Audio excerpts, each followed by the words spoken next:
E o governo federal cogita adotar um sistema de senhas para os imigrantes. Veja também a terceira da nossa série de entrevistas com candidatos à presidência. O entrevistado de hoje é Geraldo Alckmin, do PSDB. Agora, no Jornal Nacional.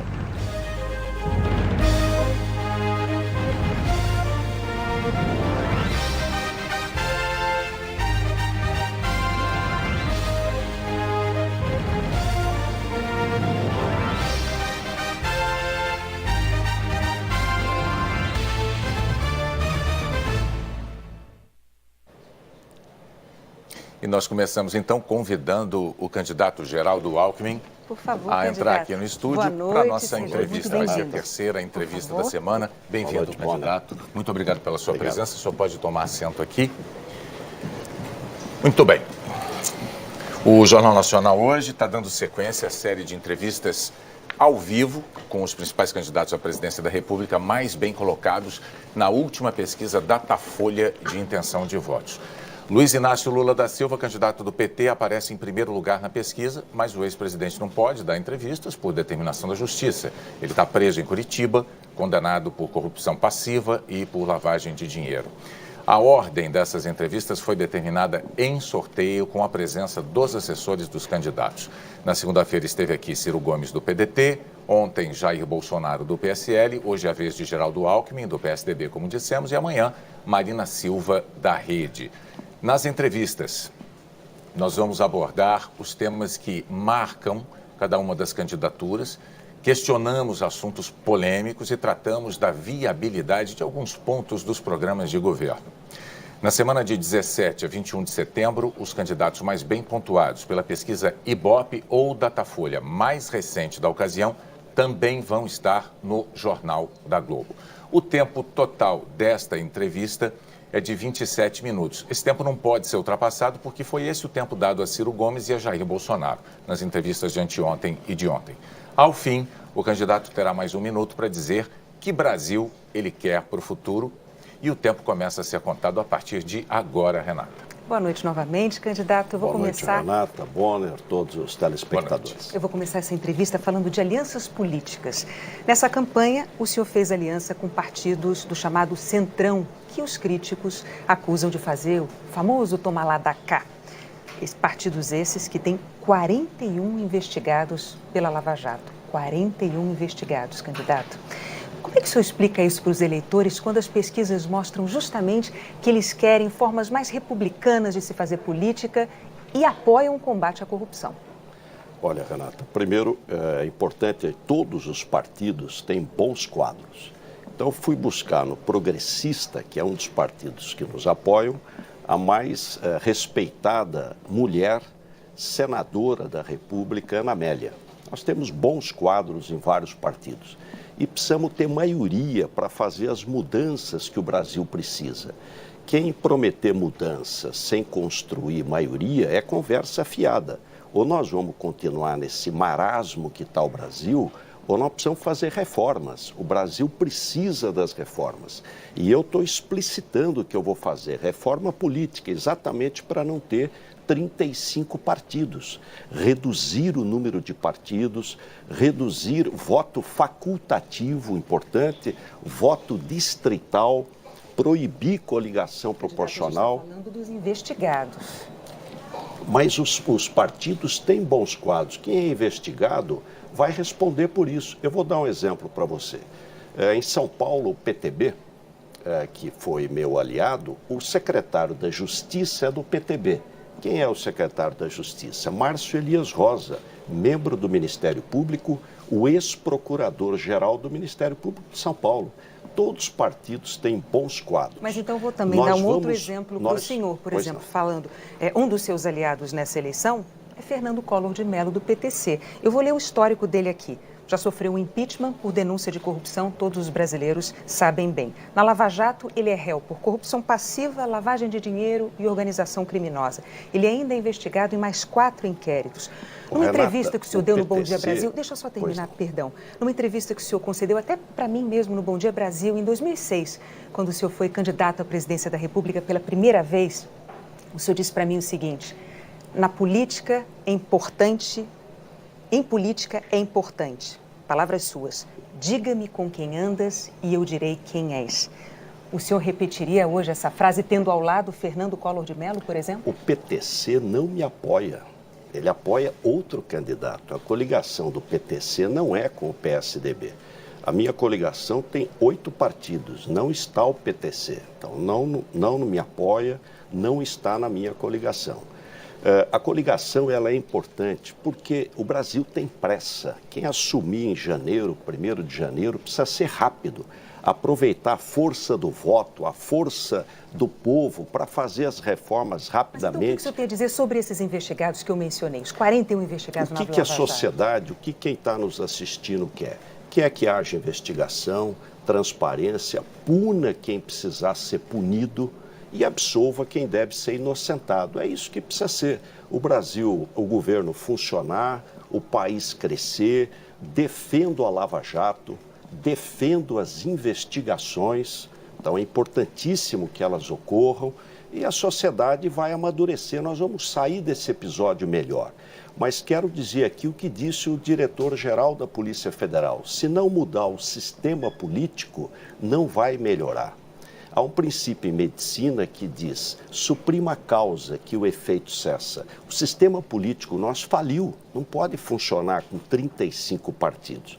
Por isso, a primeira reforma que vou fazer é a reforma política. E vou ter maioria, porque o presidente é o líder. Então, ele tem volta candidato. a repetir a tal frase, né? Volto a repetir. E vou governar, Renata, com os melhores quadros de todos os partidos que estiverem conosco. Mas então, candidato, o senhor tem dentro do seu próprio partido, diga-me com quem andas e te direi quem és. Dentro do seu partido, o senhor tem Aécio Neves e tem Eduardo Azeredo.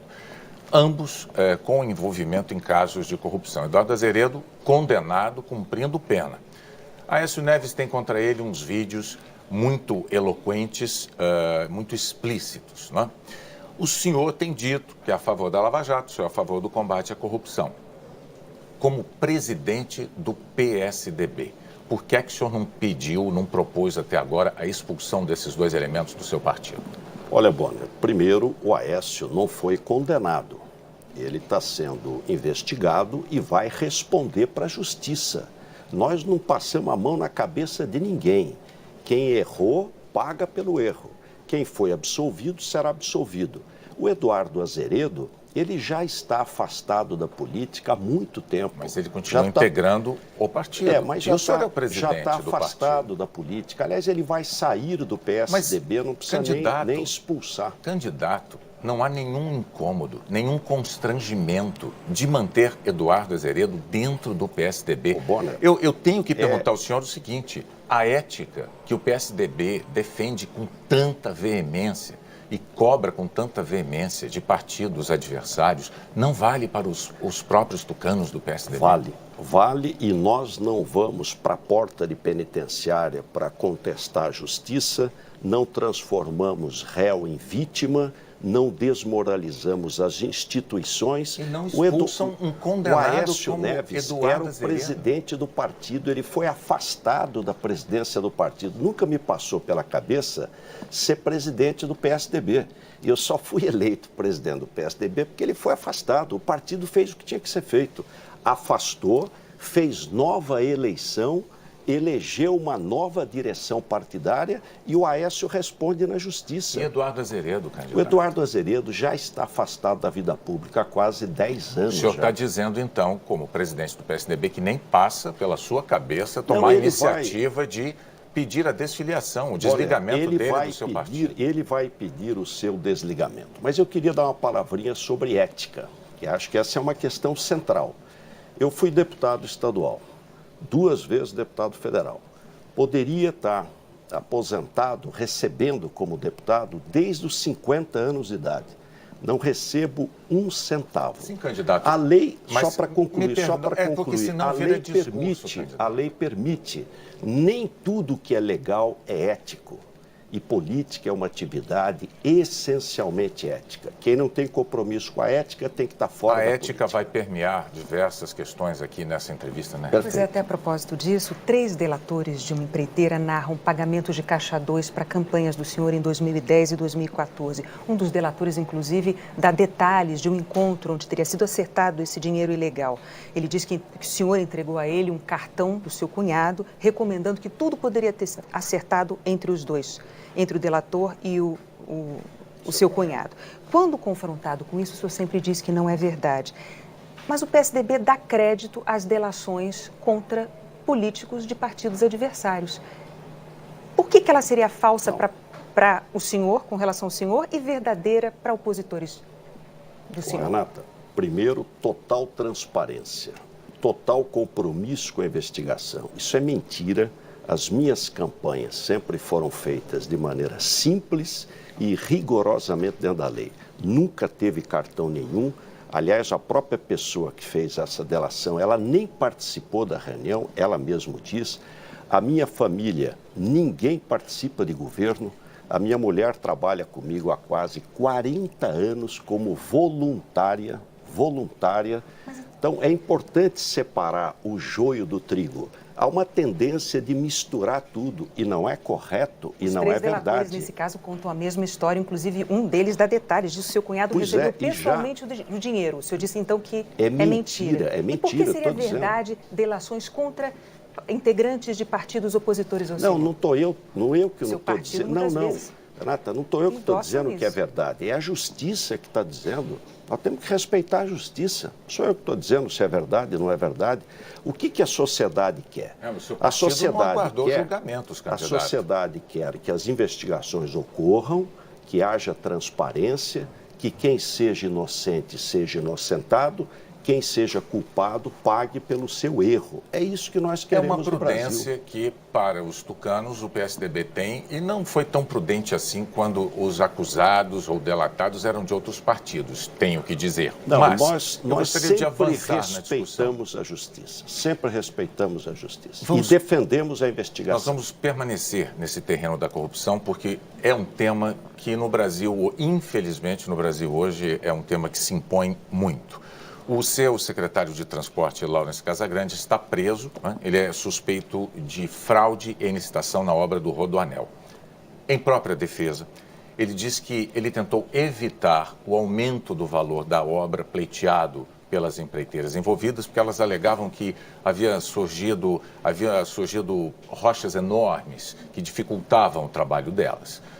Laurence Casagrande diz, então, que o pagamento a maior no contrato contra o qual ele tinha se insurgido, esse pagamento acabou sendo determinado por um órgão terceiro, uma junta arbitral que estava prevista em contrato, uma junta de especialistas, estava prevista em contrato para casos de mediação de conflitos entre as partes. Muito bem, isso é o que diz Laurence Casagrande, que está preso. Mas, no inquérito da Operação Pedra no Caminho, o gerente de uma empreiteira disse que Laurence Casagrande teve uma reunião com diretores de empreiteiras para, segundo o relato dele, e eu vou ler aqui as palavras dele, para, aspas, melhorar o valor do contrato de forma irregular. Estamos falando da obra do Rodoanel.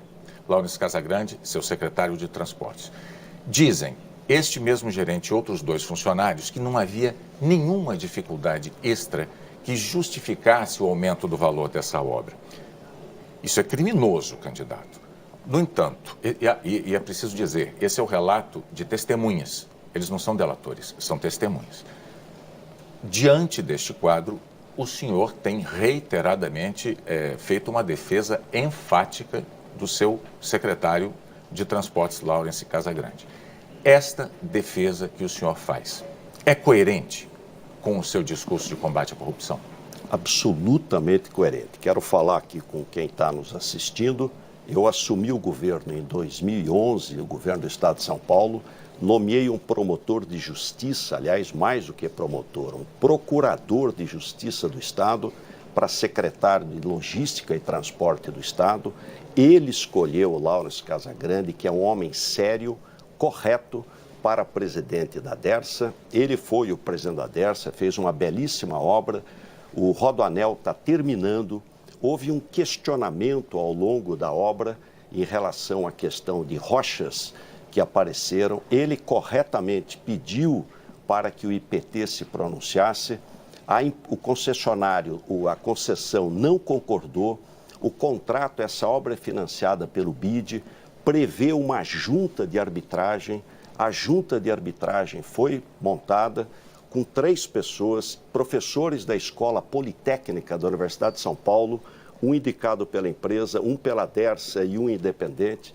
Os 3 decidiram que aquele volume de rochas não era previsível, que deveria ser pago. O BID concordou. Eu acho, nós temos, dizem outra Bonner, coisa, nós temos que ser justos. Eu acho que o Lawrence está sendo injustiçado. Bom. Espero que amanhã, quando ele for inocentado, tenha o mesmo espaço para fazer justiça a uma pessoa de vida simples, uma pessoa séria, uma pessoa correta e que pode estar vendo uma grande injustiça. Aliás, nós derrubamos o preço do Rodoanel através das desapropriações. Veja, candidato, se ele for absolvido, certamente haverá espaço para isso. Se ele for condenado, o senhor terá endossado o comportamento dele e ficará numa situação delicada. Todas as informações que eu tenho, todas, Bonner, não há nenhum problema, nem na obra, nem no comportamento dele. Eu tinha adiantado alguns pontos da defesa de Lawrence Casagrande, o senhor os repetiu, mas o senhor omite esses relatos de testemunhas. Eu não tenho essas informações que elas você constam tem, do até porque inquérito. Estão em segredo de justiça. Não, constam do inquérito. Mas você é mais poderoso do que eu, consegue. Candidato, não é um fato isolado em se tratando de Dersa e de Rodoanel. Não é? O Ministério Público acusa Paulo Vieira de ter escondido, deixa eu ver o valor aqui, 113 milhões de reais, o correspondente a 113 milhões de reais fora do Brasil, no exterior. Quer dizer, quando se fala em Dersa, é muito dinheiro. Bonner, quando eu assumi o governo em 2011, ele já estava fora do governo. E se ele realmente tem, não precisa ser 130. Pode ser 130 reais. 113 milhões. E não provar, deve responder por isso. Bom, só quando eu assumi do governo, o Rodoanel Sul estava inaugurado e ele não estava mais no governo. Bom, antes de passar para o próximo tema da nossa entrevista, eu só gostaria de deixar claro que o seu partido, PSDB, apoia, sim, Fernando Collor de Mello, do PTC, em Alagoas. Portanto, seu palanque... Não, Renata, vamos clarear bem. O PTC não me apoia. Para presidente da República, apoia Fernando... lá em Alagoas... O seu partido apoia. Questão local. Eu não sou o candidato a presidente da República do senhor Fernando Collor de Mello, nem do PTC, nem ele está na minha coligação. Mas, então, sendo do seu partido, o senhor repete que diga-me com quem andas? Claro que repito, claro. Os senhores abriram mão, o PSDB abriu mão de ter um candidato próprio em Alagoas. Não é? Como? Em Alagoas. Não, mas não é só em Alagoas. O Brasil tem 27 estados com o Distrito Federal. Na metade dos estados do Brasil, nós não temos candidato. O Brasil não tem um sistema inclusive nas Alagoas de Fernando Collor. Não tem um sistema bipartidário. Bom, nós temos um sistema pluripartidário. E se nós não fizermos a reforma política, não vai melhorar. Eu quero ser o presidente da mudança, das reformas, para mudar o Brasil. Vamos falar de segurança pública, que é um tema que aflige muitos brasileiros. A maior facção criminosa do Brasil nasceu em São Paulo e se espalhou pelo país, inclusive atravessando fronteiras para fora, para outros países. Em que a sua política de segurança falhou? A política de segurança de São Paulo é um exemplo. Nós temos os melhores policiais do Brasil, a melhor polícia do Brasil, a melhor tecnologia do Brasil.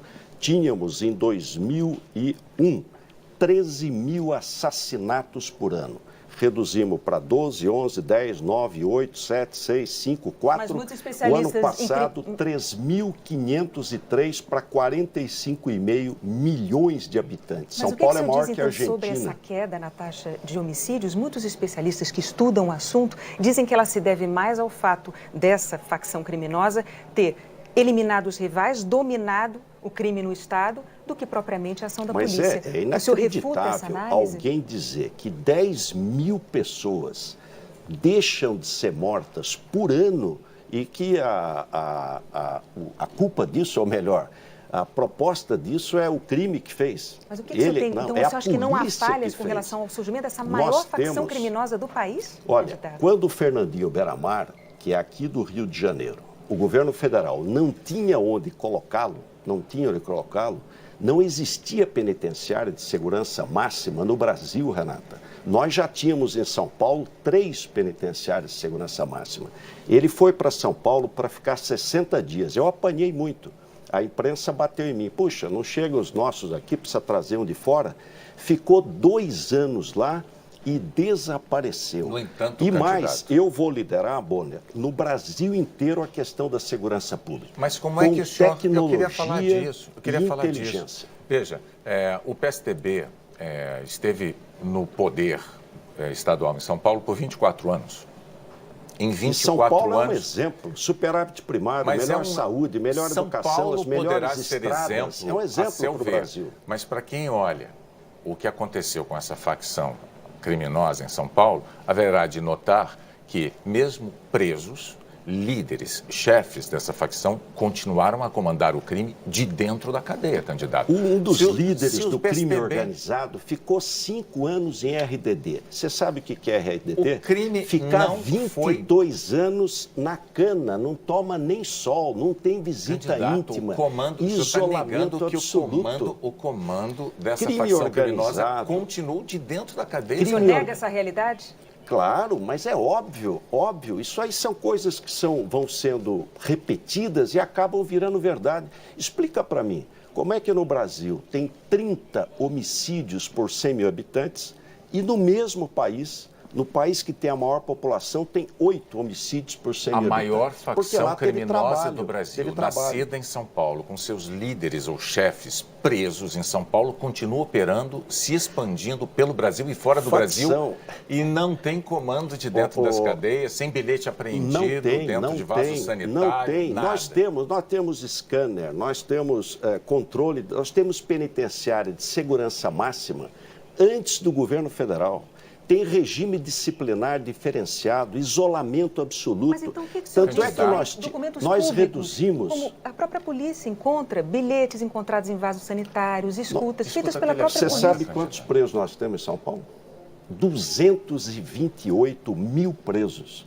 Nós temos 22% da população brasileira, 35% da população carcerária. São Paulo prende, cana dura. E eu, sendo o presidente da República, vou mudar a lei de execuções penais, acabar com essa saidinha toda hora, endurecer pena, tecnologia, polícia de fronteira, combate. Qual o problema do Brasil? É droga. É do tráfico de droga e tráfico de arma. Os estados estão enxugando gelo. Isso é tarefa federal. Tráfico de drogas e tráfico de armas. Nós vamos criar uma agência geral de candidatos de já há algumas eleições. Candidatos têm concordado com esta tese. O problema é executá-la. Mas, enfim... Claro, e vou executar. Como eu fiz em São Paulo, vou fazer no Brasil. Vamos lá. Vamos ver ainda coisas que o senhor fez em São Paulo. Vamos falar de mobilidade urbana, transporte público. Isso interessa a milhões e milhões de brasileiros, não apenas de São Paulo. Nós vimos no projeto Brasil que eu quero, certamente o senhor acompanhou, os brasileiros manifestando os seus desejos, né?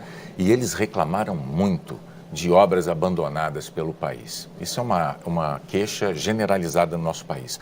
O seu governo deixou de entregar 2 obras de mobilidade muito, muito importantes e de vulto. Uma delas, a linha Ouro do metrô, né? Ela tinha previsão de entrega em 2014.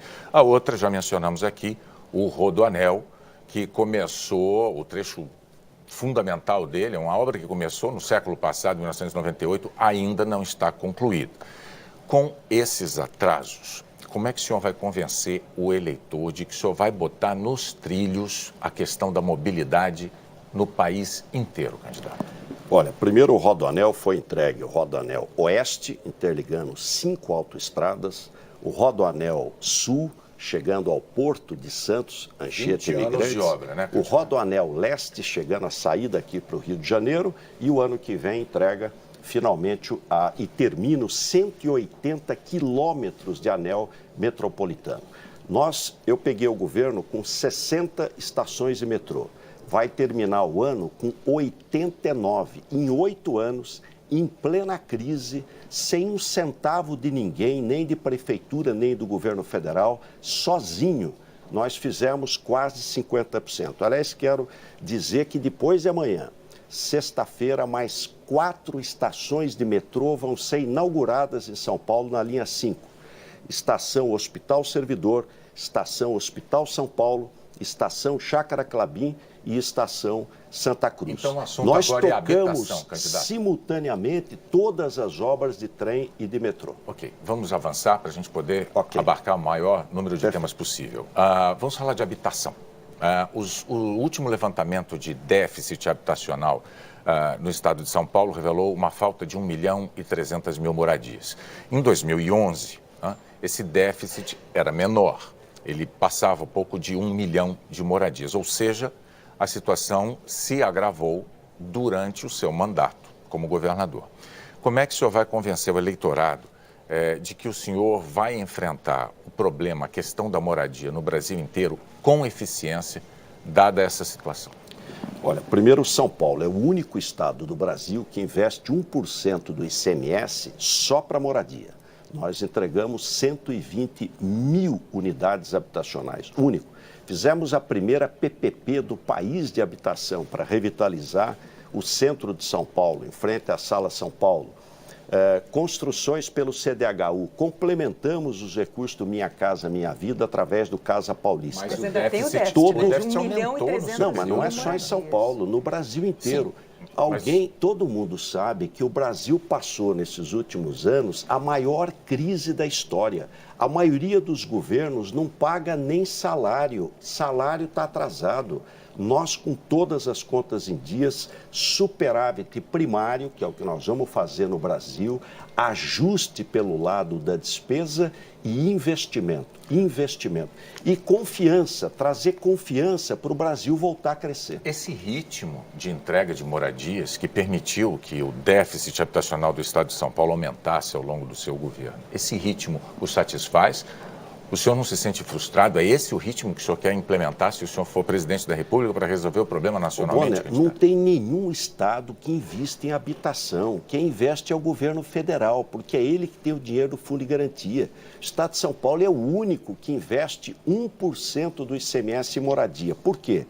É moradia para você, que ganha 1 salário, 2 salários, poder ter acesso à casa própria e emprego na veia. Eu vou fazer um grande canteiro de obras, Bonner e Renata. Estradas, ferrovia, rodovia, portos, aeroportos, água, esgoto, habitação, porque é emprego na veia. É isso que o Brasil precisa, emprego rápido. A gente falou de habitação, que é um tema importantíssimo, mas precisamos também falar de saúde pública.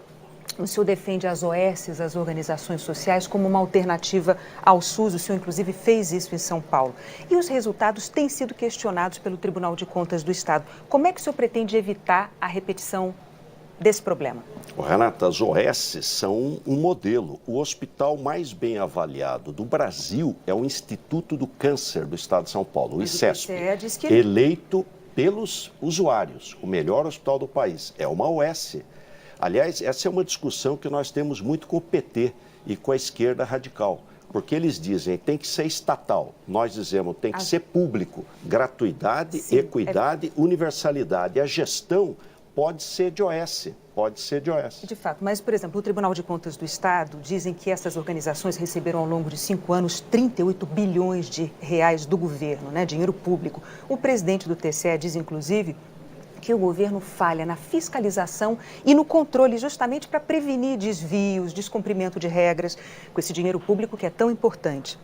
Mas ainda assim, essas organizações todas receberam do governo do Estado de São Paulo os valores integrais do contrato, sem cumprir as metas. É esse modelo, Renata, que o senhor quer replicar nacionalmente? Nós monitoramos e acompanhamos todas as OS. Nós temos as melhores OS. É a Escola Paulista de Medicina. Mas o que você diz sobre essa crítica do Tribunal de Contas? Não, o Tribunal de Contas aprovou por unanimidade todas as minhas contas. Sempre que ele aprova, ele tem recomendações que só nos ajudam a governar melhor. Não dá para cumprir essas recomendações? Dá para cumprir, claro. As OS são permanentemente monitoradas. Nós inauguramos em 8 4 anos, em plena crise, 16 hospitais novos, 23 AMEs. E é meu dever como médico, eu vou melhorar a saúde no Brasil. Reconheço que a saúde no Brasil precisa melhorar. Bom, nós chegamos aos 27 minutos, eu estou vendo o reloginho, tem que monitorar isso.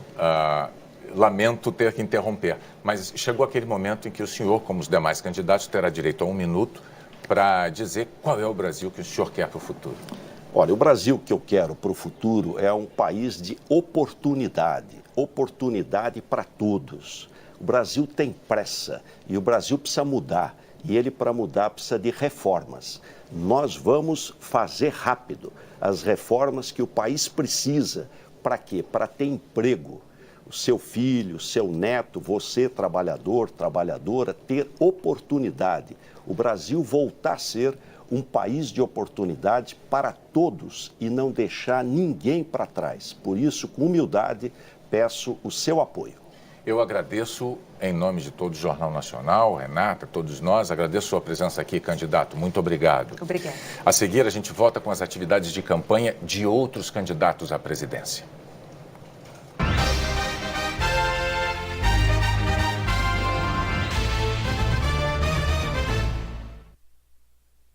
Achei uma passagem maravilhosa na internet. Mas sabe aquele site que dá medo, assim, né, de usar o cartão de crédito?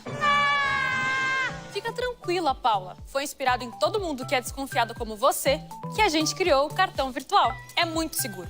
Você abre o app Itaú, gera um número de cartão que só vale para uma compra e depois ele desaparece. Baixe o app Itaú e use o cartão virtual. Usou, desapareceu. É você que atualiza Itaú. Nada permanece em sua vida por acaso. Nós, da Ondrepisbe, acreditamos nisso. Há 43 anos, trabalhamos para você viver cada vez melhor. Cuidando da segurança, fazendo limpeza e conservação e oferecendo os mais diversos serviços na área da terceirização. Se a gente faz parte da sua história, é porque essa relação é forte. Ondrepisbe, mais do que serviços, soluções. Ofertas fecha mês Condor. O Condor negociou ainda mais para ajudar você a comprar ainda melhor no final do mês. Leite Longa Vida a partir de R$ 2,39. Batata 89 centavos o quilo. Açúcar Caravelas Clube Condor 7,95. Farinha de trigo Anaconda Clube Condor 11,98. Maionese Hellmann's Clube Condor 7,99. Alcatra com maminha Clube Condor 18,98 quilo. Cerveja Antártica 1,49. Beba com moderação. Fritadeira Mondial Clube Condor R$198.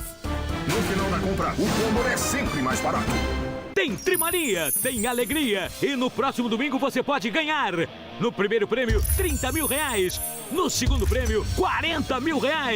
Quer mais? No terceiro prêmio, R$50 mil.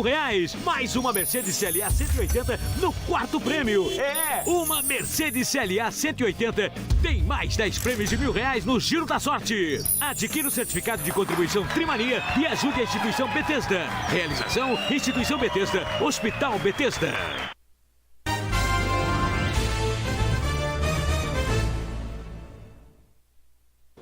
Agora nós vamos ver as atividades de outros candidatos à presidência da República.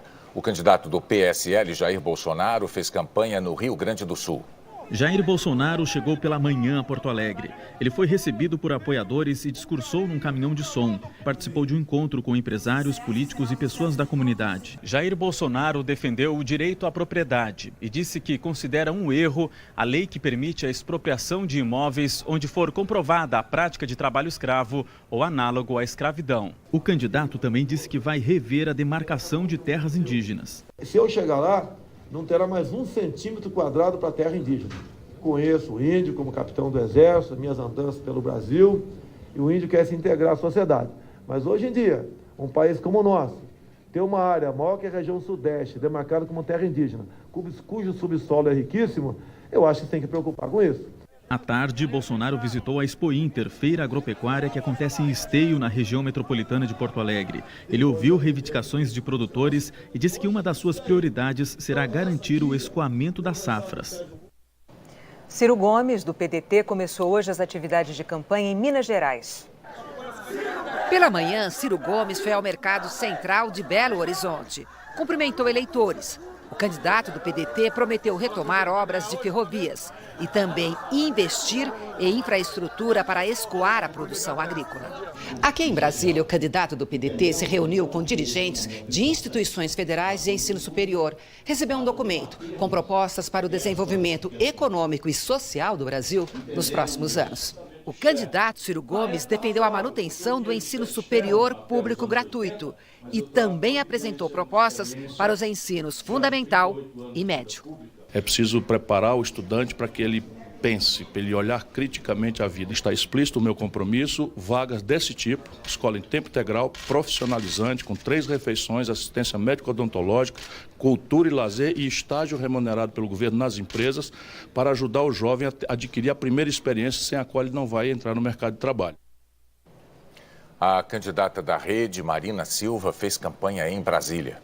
Marina Silva participou de um encontro na Confederação da Agricultura e Pecuária do Brasil, elogiou a contribuição do setor para a economia do país, propôs parceria estratégica aos produtores. A candidata da Rede prometeu fortalecer a agricultura familiar. Dar suporte creditício, ampliar cada vez mais o programa ABC em termos do crédito no Plano Safra, ajudar cada vez mais os agricultores familiares com o PRONAF, criar mecanismos para que a agricultura brasileira faça jus ao que ela é na geração de emprego. Marina também disse que vai dar prioridade à recuperação de áreas degradadas, o que, segundo ela, vai ajudar na geração de empregos.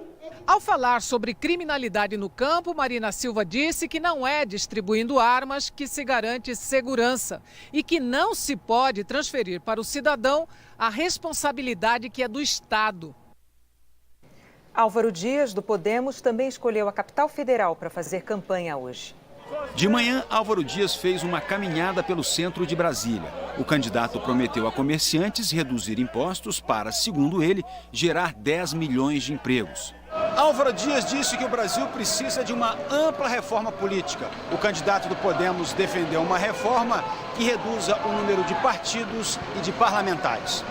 A partir da reforma política do Estado, enxugando a máquina pública, que hoje é perdulária, gastadora, que desperdiça os recursos, tornou o Estado brasileiro frágil financeiramente, incapaz de atender às necessidades da população, que hoje temos siglas, não temos partidos políticos. À tarde, Álvaro Dias participou de uma sabatina na Confederação Nacional da Agricultura e Pecuária do Brasil. Ele disse que o setor agropecuário é uma prioridade e que, se eleito, vai reduzir a burocracia que dificulta as exportações. Prometeu também investir em infraestrutura e pesquisa. O Brasil já tem mais de 208 milhões de habitantes, segundo uma estimativa do IBGE. E cerca de 1/4 dos brasileiros vive nas capitais. Quando o seu Hélio nasceu, o Brasil tinha 1/5 da população que tem hoje. Ele não imaginava que chegaria aos 80 e que nessa idade a vida ainda o convidaria para dançar. A verdade é essa, a gente não está preparado para viver até 80, era viver até 50, 60, ponto final.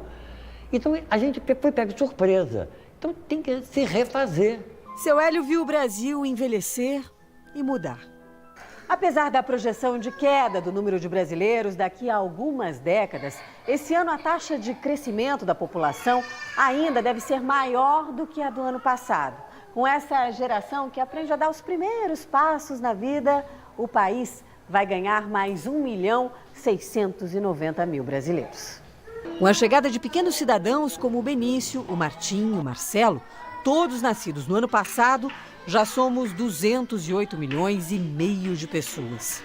Mesmo num país tão grande, com 5.570 municípios, a maior parte da população vive concentrada, mais da metade em 5% das cidades brasileiras e quase 50 milhões só nas capitais.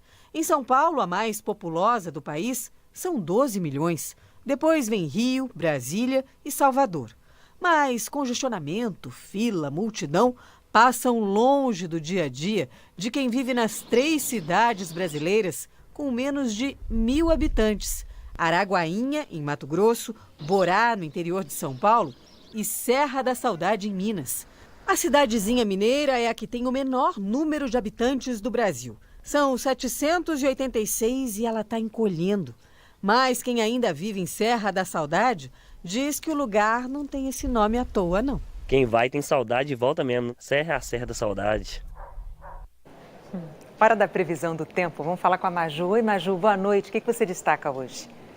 Oi, Renata, boa noite para você, para o Bonner e para todos. Olha, a chuva vai se espalhar lá pelo Rio Grande do Sul e atingir áreas de Santa Catarina. E o perigo mora na ponta sul aqui do Rio Grande do Sul. Chuva volumosa, raios, rajadas e granizo. Na área laranja tem alerta para temporais e no centro-norte gaúcho, chuva moderada. Quem estiver em Bagé, Canguçu e lá em Pelotas pode enfrentar um aguaceiro daqueles. Deve chover amanhã em Porto Alegre, mas é na sexta-feira que a chuva engrossa por lá, já que uma frente fria vai se deslocando pela região e aí aumenta o volume de chuva entre quinta e sexta-feira. Amanhã Curitiba escapa da chuva e faz sol e calor em São Paulo e no Rio de Janeiro. E pode ter névoa no Galeão, no Aeroporto Internacional de Curitiba e nevoeiro em Guarulhos. Previsão de chuvica entre o litoral do Espírito Santo e da região aqui nordeste. As clássicas pancadas tomam conta de maior parte ali da região norte e a tradicional secura de inverno atinge várias áreas aqui do país, como Brasília e Palmas, onde o calor, gente, não dá trégua. Em São Luís, sol e 33 graus de máxima. Aliás, a seca continua marcando o Brasil. Um levantamento aí do Ministério da Integração mostra que dos 1.032 municípios com decreto de situação de emergência, 865 são pela seca e estiagem. A maior parte deles está aqui, olha, na Bahia, na Paraíba e no Rio Grande do Norte. Renata. Obrigada, Maju. Amanhã a gente volta a se falar. Até amanhã. O assunto agora é futebol. A Libertadores vai conhecer hoje mais 2 times classificados para as quartas de final. Boa noite, Galvão Bueno. Boa noite, Renata. Boa noite, William. Boa noite a todos. Promessa de uma quarta-feira de muitas emoções na Libertadores da América. Estamos vivendo a fase das oitavas de final. Ontem nós tivemos 3 classificados. O Grêmio, de forma brilhante, arrancou um resultado, um gol aos 47 do segundo tempo, gol nos pênaltis, uma grande festa na Arena em Porto Alegre. O Grêmio está classificado, o Grêmio que é o atual campeão, ele passou pelo Estudiantes e o adversário do Grêmio será o Atlético de Tucumã, também da Argentina, como o Estudiantes, na fase das quartas de final. O Santos perdeu a vaga para outro argentino, veja muito confronto de brasileiros e argentinos, perdeu a vaga para o Independiente, precisava de 3-0, perdeu no tribunal. O jogo foi interrompido aos 36 do segundo tempo, 0-0, um grande tumulto, triste, muito triste o que aconteceu ontem no Pacaembu. E hoje, vamos então para a participação dos outros 2 brasileiros. Vamos ver imagens de Belo Horizonte, vamos lá no Mineirão. Imagens de Belo Horizonte, vamos ver em Belo Horizonte, vamos ter um grande jogo em Belo Horizonte, um grande clássico, Cruzeiro e Flamengo, torcedores do Flamengo, torcedores do Cruzeiro. O Cruzeiro conseguiu uma grande vitória no jogo de ida, 2-0 no Flamengo no Maracanã. O Flamengo precisa, portanto, fazer 2-0 para levar por pênaltis. O Cruzeiro pode até perder por 1 gol de diferença. Voltamos aqui, Arena do Corinthians, em São Paulo, onde o Corinthians vai enfrentar o Colo-Colo. Também perdeu o primeiro jogo de ida, perdeu em Santiago do Chile por 1-0. Precisa de uma vitória por 2 gols de diferença, ou no mínimo 1-0 para levar a decisão para os pênaltis. Vamos ver a chegada do Corinthians, imagens de agora há pouco. Aí você está vendo o Jadson, Fagner, jogador de seleção brasileira, o Pedrinho aparecendo por aí. E olha os adversários, olha, Valdívia, Barrios, 2 jogadores do Palmeiras, grande rivalidade. Aí a torcida do Colo-Colo que já está presente, a torcida do Corinthians chegando, 32 mil ingressos foram vendidos. E o 6º time brasileiro na Libertadores, o Palmeiras, decide a vaga amanhã. Promessa de emoções, Renata. Galvão Bueno, direto da Arena do Corinthians. Obrigada, Galvão. E a seguir, o governo cogita adotar um sistema de senhas para os venezuelanos que chegam ao Brasil. O Unicef conclui que 1 de cada 5 alunos do ensino básico está atrasado pelo menos 2 anos na escola.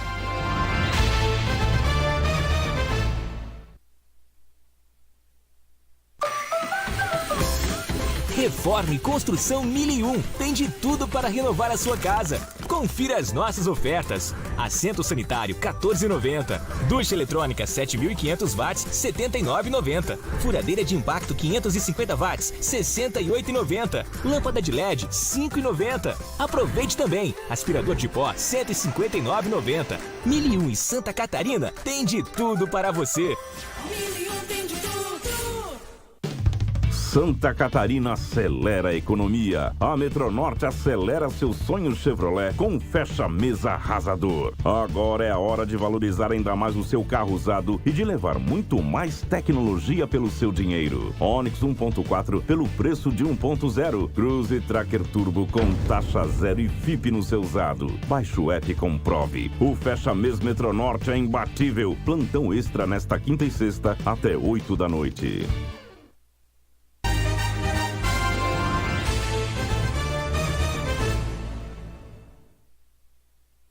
A Justiça Federal dos Estados Unidos sentenciou o ex-presidente da Confederação Sul-Americana de Futebol e da Associação Paraguaia de Futebol, Juan Ángel Naput, a 9 anos de prisão. No ano passado, Naput foi condenado pelos crimes de organização criminosa e fraude bancária, no caso conhecido como FIFA Gate. A pena inclui multa e confisco de bens totalizando 4 milhões e 300 mil dólares. A defesa de Naput disse que vai recorrer da decisão judicial. Na semana passada, como parte do mesmo julgamento, o ex-presidente da CBF, José Maria Marim, recebeu sentença de 4 anos de prisão e foi obrigado a pagar 4 milhões e meio de dólares à justiça. O ministro João Otávio de Noronha tomou posse como novo presidente do Superior Tribunal de Justiça. Ele está no STJ desde 2002 e substitui a ministra Laurita Vaz. João Otávio de Noronha vai ficar no cargo até 2020 e tem como vice a ministra Maria Tereza de Assis Moura. Todas as deficiências, o judiciário continua sendo o fiador permanente dos direitos e garantias fundamentais do cidadão. Sem ele, a democracia seria uma falácia. O presidente Michel Temer anunciou hoje que decidiu manter o reajuste dos servidores públicos para o ano que vem. Antes, ele tinha sinalizado que poderia adiar esse aumento para 2020. A decisão do presidente Michel Temer vai contra o pedido da equipe econômica que queria adiar em 1 ano os reajustes de servidores do Executivo previstos para 2019. Temer havia sinalizado que poderia adiar essa despesa e gerar uma economia de quase 7 bilhões de reais, o que ajudaria a aliviar um pouco o rombo nas contas públicas. Agora, a expectativa é saber onde o governo vai cortar para acomodar mais essa despesa, uma tarefa que pode ficar para o próximo presidente. Temer afirmou ainda que estão adiantados os estudos para o reajuste de 16,38% do salário dos ministros do Supremo Tribunal Federal, proposto por eles, e que o auxílio moradia seria incorporado ao salário dos ministros. A proposta de orçamento da União de 2019 precisa ser enviada pelo governo ao Congresso até sexta-feira. O presidente Michel Temer também declarou hoje que o governo estuda usar um sistema de senhas para os venezuelanos que chegam ao Brasil por Roraima. O presidente Michel Temer falou sobre o assunto durante a entrevista à Rádio Jornal de Pernambuco hoje de manhã. Entram 700, 800 por dia. Isso está criando problemas até para vacinação, para organização. Eles pensam em, quem sabe, colocar senhas, né? De maneira que entre 100, 150, ou pode ser 200 por dia. E cada dia entra um determinado número, para organizar um pouco mais essas entradas, né? O presidente da Ordem dos Advogados do Brasil afirma que a proposta de senhas, da forma como o presidente mencionou, é inconstitucional. A ideia de uma troca de senhas ou de uma liberação de senhas para que as pessoas possam entrar no Brasil, os venezuelanos, primeiro, ela afronta o artigo 4º da Constituição Federal, notadamente no seu inciso que fala do compromisso do Brasil na regência da sua relação internacional com os direitos humanos, e também ela confronta os próprios tratados internacionais dos quais o Brasil é signatário. No meio da tarde, o Planalto divulgou esta nota. A possibilidade de distribuição das senhas visa aprimorar um processo de atendimento humanitário em Roraima. o que não pode ser confundido, em hipótese alguma, com o fechamento à entrada de venezuelanos no Brasil. O esclarecimento veio depois da repercussão e para desfazer um mal-estar criado pelo próprio presidente. Ministros e auxiliares avaliam que Temer, que é contra o fechamento da fronteira, hoje criou uma mensagem contraditória ao falar de senhas como se fossem cotas de entrada no Brasil. Ontem, Temer anunciou o uso das Forças Armadas em Roraima. O governo ainda não sabe o contingente de militares que será usado na fronteira. Um estudo do Unicef concluiu que 1 em cada 5 estudantes do ensino básico está atrasado pelo menos 2 anos na escola. Para muitos alunos, as dúvidas crescem como bola de neve. Tinha dificuldade, eu não entendia muito e largava de mão. Repetir de ano foi a pior coisa que eu já senti. No Brasil, a escolarização é obrigatória dos 4 aos 17 anos. Aos 4, a criança deve ingressar na pré-escola, aos 6 anos no fundamental e aos 15 no ensino médio. Mas, com o passar dos anos, muitos alunos vão ficando pelo caminho. Segundo o estudo do Unicef, dos 35 milhões de estudantes matriculados no ano passado, 7 milhões tinham 2 ou mais anos de atraso escolar, sendo 5 milhões no fundamental e 2 milhões no ensino médio. As regiões Norte e Nordeste são as mais afetadas pela defasagem escolar nas 3 etapas de ensino. Nos anos iniciais do ensino fundamental, no fim do fundamental e também no ensino médio. Segundo o Unicef, o objetivo do estudo é ajudar estados e municípios na reavaliação do ensino básico. A ideia é que esse estudo possa ofertar dados para que as redes possam fazer isso e possam planejar políticas públicas adequadas ao enfrentamento da distorção em idade séria. Escolas e ONGs em todo o Brasil têm buscado formas de dar um impulso àqueles alunos que precisam recuperar os anos perdidos de estudo para não ficar para trás de vez. Muitas vezes, a iniciativa funciona como um convite para redescobrir a importância e o prazer de estudar. Nesta ONG em São Paulo, 80 alunos fazem reforço escolar na maior descontração. Em português tem lições de comunicação e expressão. E a matemática é acompanhada de exercícios de lógica. Os resultados logo aparecem. Eu consegui entender melhor a matemática. Antigamente eu não entendia muito bem. Eu nunca vou desistir da escola. Eu já prometi para mim mesmo. Nunca vou fazer uma besteira dessa. Qual é o Brasil que você quer para o futuro? Sou Vanessa, guarda municipal de Santo Antônio da Alegria. O Brasil que eu quero para 2018 é que as mulheres sejam mais respeitadas, independente de sua profissão. Meu nome é José Welton, falo de Manoel Emílio, Piauí. O Brasil que eu quero é que tenhamos um presidente digno e honesto. Quero um Brasil sem corrupção e que tenhamos um salário melhor do que o atual. Eu sou a Liliane. Eu sou o Cauã. Nós falamos aqui do município de Pirapó, interior do Rio Grande do Sul. O Brasil que nós queremos para o futuro é um Brasil onde todos os municípios de pequeno porte tenham acesso asfáltico e também à saúde e à educação. Sou Éder da Altoé de Morro Grande, Santa Catarina. E o país que eu quero para o futuro é que o Brasil seja reconhecido mundialmente pelos seus pontos turísticos e também pelo país que tem um potencial muito grande de produção de alimentos para o mundo. Meu nome é Felipe Viana de Barão de Cocais e o Brasil que eu quero é aquele onde todos acreditam que o Brasil tem jeito e que nessas eleições os nossos votos sejam criteriosos.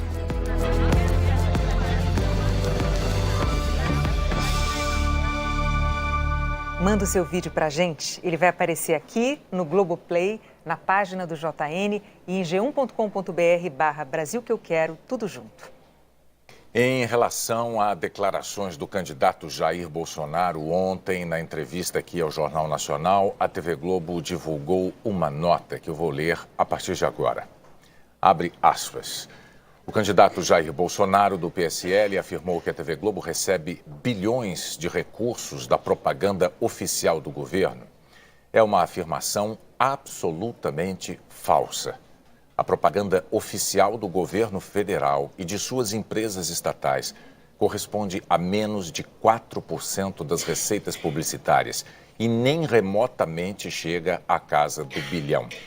Os anunciantes, privados ou públicos, reconhecem na TV Globo uma programação de qualidade, prestigiada por enorme audiência e, por isso, se valem dela para levar ao público mensagens sobre seus produtos e serviços. Fazemos esse esclarecimento por apreço à verdade, ao nosso público e a nossos anunciantes. Fecha aspas. O Jornal Nacional termina aqui, lembrando que logo depois de Segundo Sol tem futebol. Em seguida, o Profissão Repórter e o Jornal da Globo. Boa noite. Boa noite e até amanhã.